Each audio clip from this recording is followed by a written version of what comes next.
আসসালামু আলাইকুম everyone and welcome back to my channel. সবাইকে স্বাগত আজকে আমাদের হাড় হেসেলের আয়োজনে। আজকে আমি আপনাদের সাথে শেয়ার করব কিভাবে অনেক সহজে বাসায় বসে আপনারা রেডি করতে পারেন সাদা রোস্ট। রোস্টের কিন্তু অনেক ধরনের টাইপ আছে, যার মধ্যে সাদা রোস্ট একটা, অ্যান্ড সাদা পোলাওয়ের সাথে এই রোস্টটা কিন্তু খেতে বেশ মজা লাগে। তো চলুন বেশি কথা না বলে শুরু করা যাক আজকের এই রেসিপিটি। প্রথমে এখানে আমি নিয়ে নিয়েছি ফার্মের মুরগিগুলোকে আমি ভালো মতো কেটে পরিষ্কার করে ধুয়ে নিয়েছি। এবার এখানে পরিমাণ মতন লবণ এবং এক পিস লেবুর রস চিপে নিতে হবে এবং লবণ এবং লেবুর রসের সাথে মুরগিটাকে একটু ভালো মতো মাখিয়ে নিতে হবে। এবার একটি কাঁটা চামচের সাহায্যে মুরগির পিসগুলোতে একটু একটু করে ছেঁচে দিতে হবে।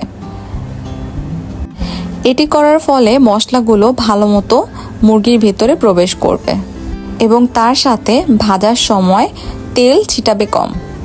তো এইভাবে সবগুলো মুরগিকে একটু ছেঁচে নিতে হবে এবং প্যানের মধ্যে প্রথমে সয়াবিন তেল দিয়ে দিতে হবে এবং তেলটা একটু গরম হয়ে আসলে মুরগিগুলোকে দিয়ে দিতে হবে এবং ভেজে নিতে হবে। এখানে কিন্তু শুধুমাত্র লবণ আর লেবুর রসে দেওয়া হয়েছে, আর কিন্তু আমি কোনো কিছু ব্যবহার করিনি ভাজার আগে। তো এবার হালকা হালকা ব্রাউন করে মুরগিটাকে ভেজে। এবার টক দই বানানোর জন্য একটা বোতলে দুধ নিয়ে 1 চামচের মতন লেবুর রস ওই বোতলে দিয়ে দিব। ঢাকনা আটকিয়ে কিছুক্ষণ ঝাঁকি দিলেই দেখতে পারবেন আপনাদের টক দই রেডি। পানিটা উপরের দিকে চলে আসবে এবং নিচের দিকে দুধের ছানাটা পড়ে যাবে। টক দই রেডি হয়ে গেলে এটাকে পরবর্তী কাজে ব্যবহার করব। তো এবার এখানে আমার মুরগিগুলো ভাজা হয়ে গেছে, এটাকে তুলে নিয়েছি। এখন অন্যান্য মশলাগুলো দেখা যাক। এখানে আমি সব ধরনের মশলা নিয়ে নিচ্ছি। তো এখানে রয়েছে জয়ফল জয়ত্রীর পরিমাণ আমি ডিসক্রিপশনে দিয়ে দিব। আরও আছে জিরা, আছে শাহি জিরা, বাদাম আছে কিছু, আছে এলাচ, দারচিনি, কিশমিশ, কিছু পরিমাণ কিশমিশ, পোস্ত আর 2টা স্টার। এই সব কিছুকে একসাথে ব্লেন্ড করে নিব। সবগুলোর পরিমাণ কিন্তু আমি ডিসক্রিপশন বক্সে দিয়ে দিব। তো যেই প্যানটাতে আমরা চিকেনটাকে ভেজেছিলাম সেই প্যানের মধ্যে আমি পেঁয়াজ দিয়ে দিয়েছি এবং এখানে দিয়ে দিচ্ছি 2টা তেজপাতা, 2টা দারচিনি। পেঁয়াজগুলো যখন ব্রাউন কালার হয়ে আসবে তখন কিন্তু আপনারা তেজপাতা আর দারচিনিটা অ্যাড করে দিবেন। এবার এখানে দিয়ে দিচ্ছি আদা রসুন বাটা 1 চামচ পরিমাণ। এবার দিয়ে দিচ্ছি 1 চামচের মতন ধনিয়ার গুঁড়া। এবার দিয়ে দিচ্ছি 1.5 কাপের মতন পেঁয়াজ আর কাঁচামরিচ বাটা। এখানে আমি 4টার মতন কাঁচামরিচ ও 1 কাপ পেঁয়াজ বেটে নিয়েছি। এবার এখানে দিয়ে দিচ্ছি 1 চামচের মতন মশলা, যেটা আমি কিছুক্ষণ আগে ব্লেন্ড করে নিয়েছি। রোস্টের এটাই কিন্তু মেইন মশলা, জয়ত্রীর যে মশলাটা। তো এবার তাপটা সামান্য একটু কমিয়ে মশলাটাকে ভালো মতো কষাতে হবে।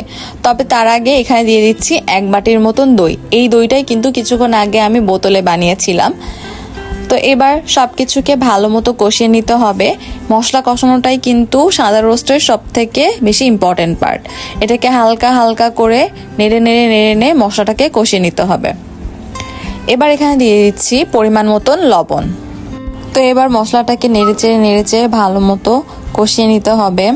মশলা কষানোর সময় কিন্তু কোনো প্রকার পানি অ্যাড করা যাবে না এবং যখন তেলটা উপরের দিকে উঠে আসবে আর মশলার রংটা একটু ডিফারেন্ট হয়ে যাবে তখনই কিন্তু আপনারা বুঝতে পারবেন যে মশলা কষানো হয়ে গিয়েছে। তো এই সময় অনবরত আপনাদেরকে নাড়াচাড়া করতে হবে, না হলে কিন্তু পুড়ে যাওয়ার একটা সম্ভাবনা থাকে।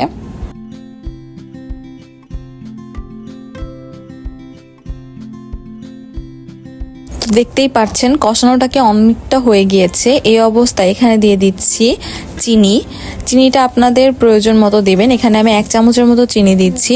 চিনিটা আসলে ঝাল মরিচের ব্যালেন্সটা খুব সুন্দর করে। তো এবার আবার মশলাটাকে ভালো মতো কষিয়ে নিব। মশলা ভালোভাবে কষানোর এই অবস্থাতে আগে থেকে ভেজে রাখা মুরগিগুলোকে দিয়ে দিব এবং ভালোভাবে নেড়েচেড়ে নিব। এই চিকেনের সাথে মশলাকে কিন্তু খুব ভালোভাবে নেড়েচেড়ে কষিয়ে নিতে হবে, তাহলে কিন্তু চিকেনের ভিতরে মশলাটা খুব ভালো মতো যেতে পারবে। এবার এই চিকেনের উপর 2 চামচের মতন গুঁড়া দুধ দিয়ে দিচ্ছি এই গুঁড়া দুধটা কিন্তু অনেকটা ক্রিমি ক্রিমি একটা ভাইব নিয়ে আসে, যার কারণে রোস্টটা খেতে কিন্তু আরো বেশি মজার হয়। তো এইভাবে করে ভালো মতো নেড়ে চেড়ে নিবেন।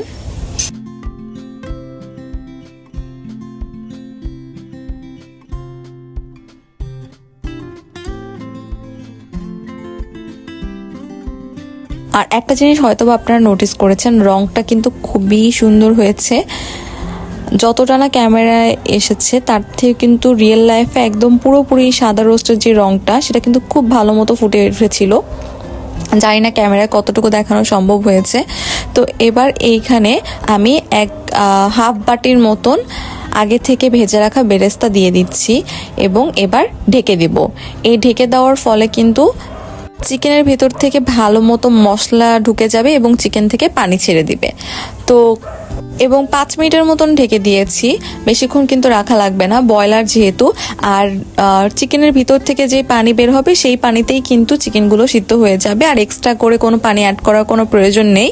তো এই তো হয়েই গিয়েছে অলমোস্ট। এবার হালকা একটু কষিয়ে নিচ্ছি, আর একটু নাড়াচাড়া করলে আর কি স্বাদটা বেশ ভালো হয়। আর রংটা আপনারা দেখতেই পাচ্ছেন কতটা সুন্দর হয়ে এসেছে। তো অনেকেই কিন্তু এই অবস্থাতে 1 চামচ ঘি দিয়ে দেয়, তাহলে কিন্তু ফ্লেভারটা আরো বেশি মোহময় হয় এবং খেতেও কিন্তু অনেক অসাধারণ লাগে। যেহেতু আমাদের বাসায় ছিল না অ্যাভেলেবেল, যার কারণে দেওয়া হয়নি, তবে আপনারা অ্যাড করতে পারেন, এতে কিন্তু আরো স্বাদটা বেড়ে যায়।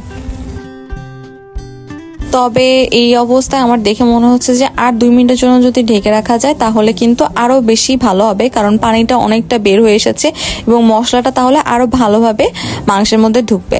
তাই বলে আমি আরো 2 মিনিটের জন্য ঢেকে রেখেছি। দেখতেই পাচ্ছেন কি পরিমাণ পানি বের হয়ে এসেছে।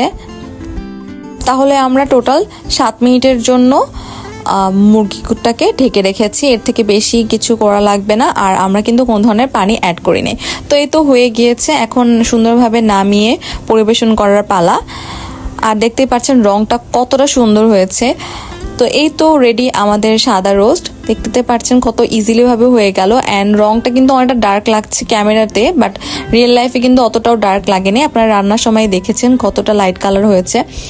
তো আশা করি আপনাদের সবার কাছে এই রেসিপিটা অনেক ভালো লেগেছে। যদি ভালো লেগে থাকে তাহলে আমাদের চ্যানেলটিকে প্লিজ সাবস্ক্রাইব করে দিন এবং আমাদের পাশে থাকুন। আল্লাহ হাফেজ।